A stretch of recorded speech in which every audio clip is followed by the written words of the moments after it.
পায়ে হাত দিয়ে সালাম করা উত্তম নাকি মুখ দিয়ে দেওয়া উত্তম? সালাম কি পায়ে হাত দিয়ে হয় না মুখ দিয়া?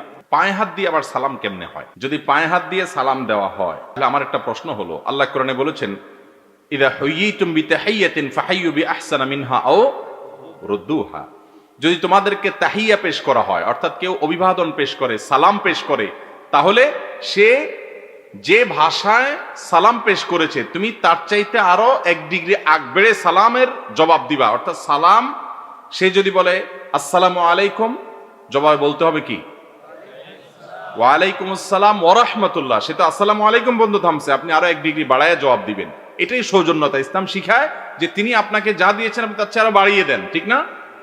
আর যদি সেটা না দিয়ে পারেন তাহলে সেক্ষেত্রে যা দিয়েছে কমপক্ষে তা ফেরত দিবেন। এখন আমার প্রশ্ন হলো, ধরুন জামাই শ্বশুর বাড়িতে গেছে, এখন সবাই বলতেছে শ্বশুরের সালাম করেন, তো সালাম করতে গিয়ে জামাই শ্বশুরের পায়ে হাত দিল, শ্বশুরের পায়ে হাত দিল, 2 হাত 2 পায়ে ছুঁয়ে সালাম দিল। জামাইয়ে কারে দিল?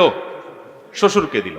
এখন আল্লাহ তো বলছে যে কেউ যদি তোমার সালাম দেয় সে যদ্দুর দিয়া সালাম দিবে তুমি তার চেয়ে বাড়াইয়া দিবা। এখন জামায়াত তো শ্বশুর মিয়ার পায়ে হাত দিয়া সালাম দিছে, শ্বশুর মিয়া কোথায় হাত দিবে? সালামের জবাব দেওয়া লাগবে না? এখন আপনি যদি বলেন না শ্বশুর মিয়া মুখ দিয়ে দিবে না, তাহলে তো হবে না। তাহলে জামাইয়ের এত কষ্ট কেন দিলেন? সে হাত দিয়া যদি সালাম দেওয়া লাগে তাহলে শ্বশুরের হাত ব্যবহার করতে হবে। সে গেছে পা পর্যন্ত নামছে, শ্বশুর কোথায় নামবে বলেন? এবার জামাইয়ের তলা হাতান লাগবে না সালামের জবাব দেওয়ার জন্য? এটা আবার কেমনে সালাম হয়? পা ছুঁয়ে কখনো সালাম হয়? আল্লাহ তাআলা কোরআনে কারীমে সালাম সম্পর্কে বলেছেন ওয়া তাহিয়াতুহুম ফিহা সালাম।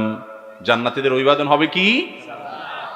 সালামুন কাওলাম মির রাব্বির রহিম। রব্বির রহিমের পক্ষ থেকে সালাম। এটা মুখে উচ্চারিত জিনিস। নবী সাল্লাল্লাহু আলাইহি সাল্লাম শিক্ষা দিয়েছেন সালামের, আসসালামু আলাইকুম ওয়া রাহমাতুল্লাহ, তিনি সালাম শিক্ষা দিয়েছেন। অতএব এই পা ছুঁয়ে কখনো কি হয় না? সালাম হয় না। বিধায় এটা সালামের কোনো সঠিক পদ্ধতি না। সালাম হবে মুখে এবং সেটাই হলো সুন্নাহ সম্মত।